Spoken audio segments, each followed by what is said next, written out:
Welcome to Determined Destiny. Determined Destiny is a principle centered life coaching system designed to equip young people with the knowledge and skills they need to be more determined about their destiny. Hi, I'm Coach Kevin, and I want to thank you for giving us the time today and tuning in to this week's video. Hey, this is a system and a family of people that have come together as a community, Determined Destiny is, so that we can help our young people make better decisions, live a life that they can enjoy, and be more determined about their destiny. I really appreciate you giving us the time of day today and being willing to learn and engage with us as we help our young people make better decisions and be more determined about their destiny. Hey, this week's video, we're going to talk about being laser focused and having the concentration you need to be successful. Focus and concentration. If you're kind of looking for some takeaways and thinking about like, okay, if I'm going to spend my time watching this video, I want to know after this video, here's what he talked about. And so what I want to leave you with to start with this video is concentration and focus. That's the intent of this video, helping our young people understand the importance of concentration and focus. Let's get into this. As we talk about concentration and focus, what is it that you're concentrating on and what is it that you're focused on? You got to have a vision and you got to have some goals. So there's a couple of ways of looking at this. You can look at this from a big, broad perspective of here's my vision for wanting to make this team or wanting to make this grade or wanting to create this business or whatever it is.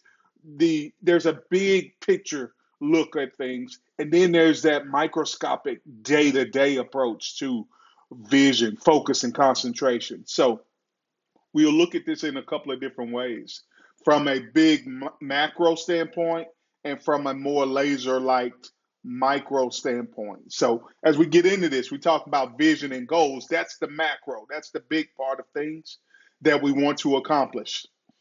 In figuring out what it's going to take to accomplish those things, we get down into the micro, or what I like to call is lead measures. If you've ever heard of the book, The Four Disciplines of Execution, they talk about lead measures, and lead measures are those things that you do consistently to accomplish those goals that you're trying to accomplish. So as we're talking about vision, focus, concentration, you want to be able to concentrate and focus on your lead measures. You got to be clear about what it is you're trying to accomplish.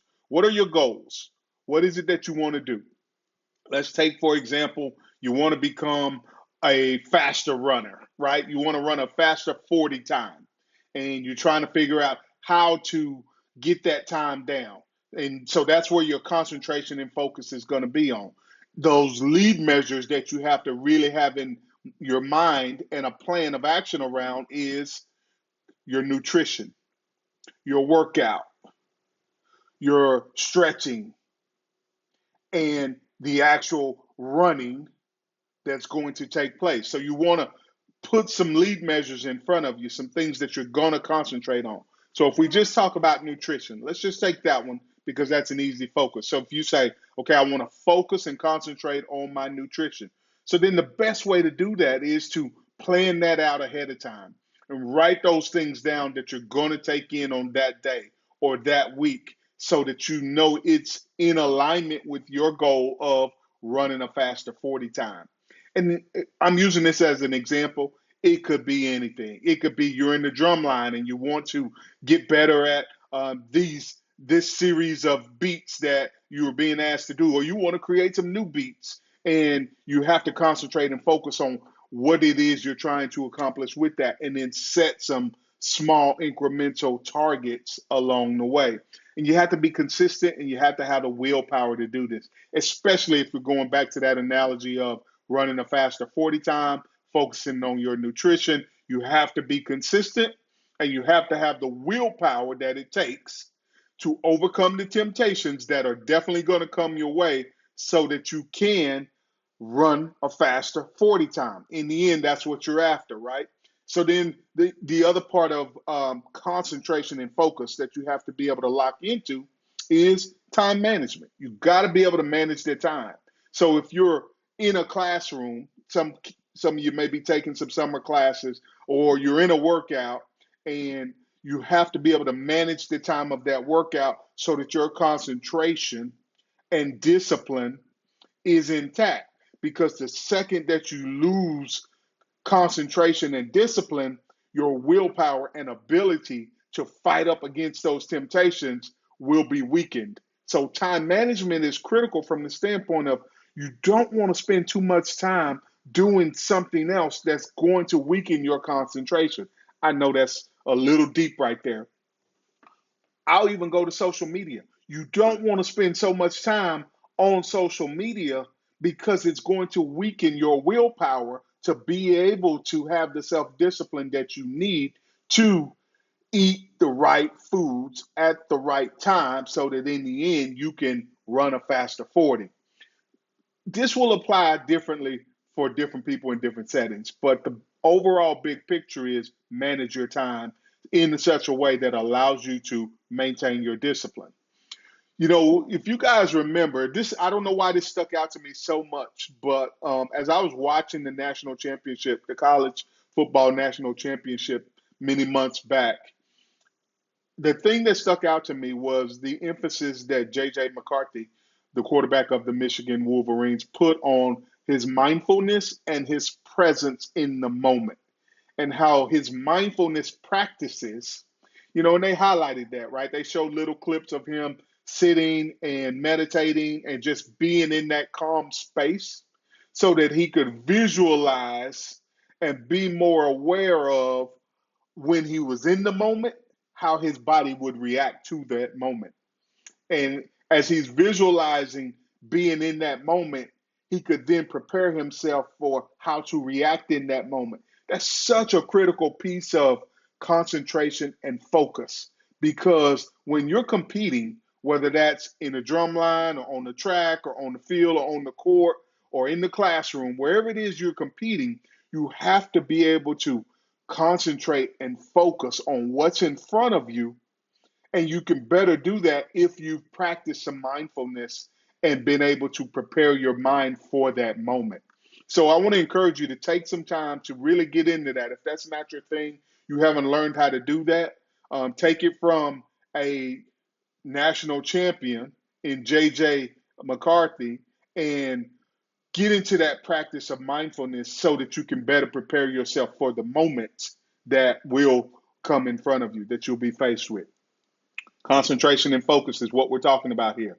The next piece of this is going to be around resilience and persistence. If you're going to be able to concentrate and focus, you've got to be resilient and be able to persist against those temptations or those obstacles that are in front of you. I like to think about when we're in class, right? I visit a lot of classrooms and I do a lot of observations and get a chance to see a lot of students in action in class. And it's so funny how fast kids get distracted in a classroom setting from what's being presented or what they are supposed to be focused on down here. They're so easily distracted by a friend that says something, a noise or a ping from the phone, and your concentration breaks just like that. All because we don't have the resilience or the persistence to stay locked in and stay focused on that thing, whether it's the teacher saying something or it's the work that's in front of me and I've got to get this done in the next 10 minutes, and being able to lock in and focus on that thing. We've just, in this quick society, in this social media driven society, we're so easily distracted that we've lost our ability to be resilient and persistent when we need to concentrate and focus. So how do we do this? You got to set yourself up in time blocks. Set your work mindset up in time blocks. So I'll go back to that time management piece that I talked about. If we can be disciplined enough to say, so for the next 7 minutes, for the next 10 minutes, this is the thing that I'm locked in on. And when my friend tries to talk to me in that time frame, I have to be able to say, hey, I'm focused right now.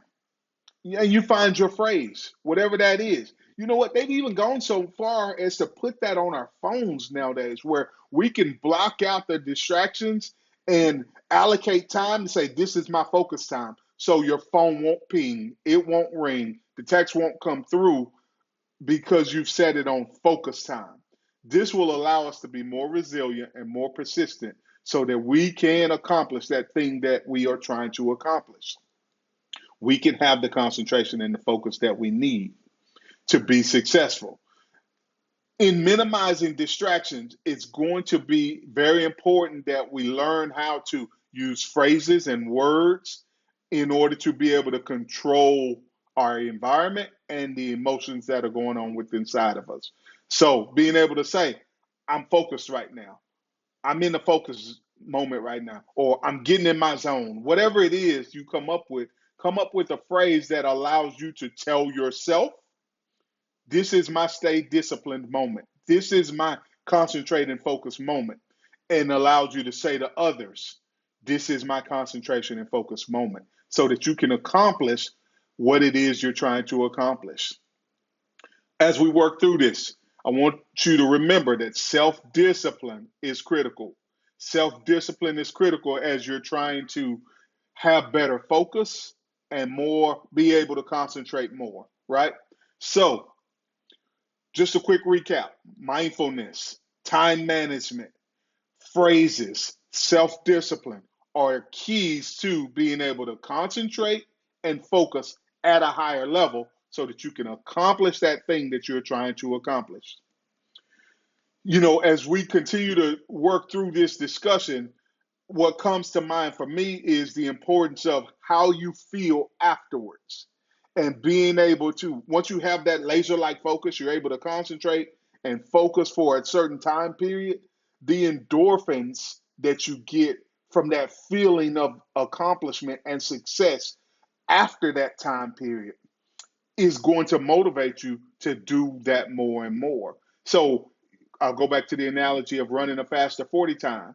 You've managed your nutrition. You've done some things to concentrate on stretching. You've put in the workout, and now you're ready to actually run and see if your time's faster. You've done all these things, these lead measures.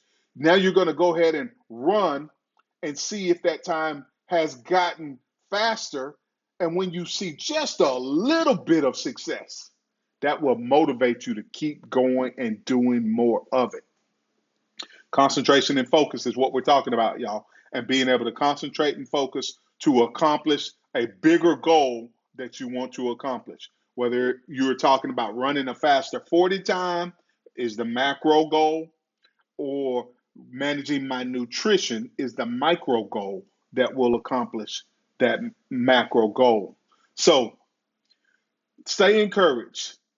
Write some things down that we've talked about. Hit the like button if you've heard some things that you can use in trying to accomplish your macro goal or your micro goal. And be disciplined. Concentration and focus will allow you to accomplish more, and will allow you to see that you have what it takes to be more determined about your destiny. Thanks for tuning in. I'm Coach Kevin, and this is Determined Destiny, where we will help our young people live a principle centered life that will teach them the knowledge and skills they need to be more determined about their destiny. See you next time.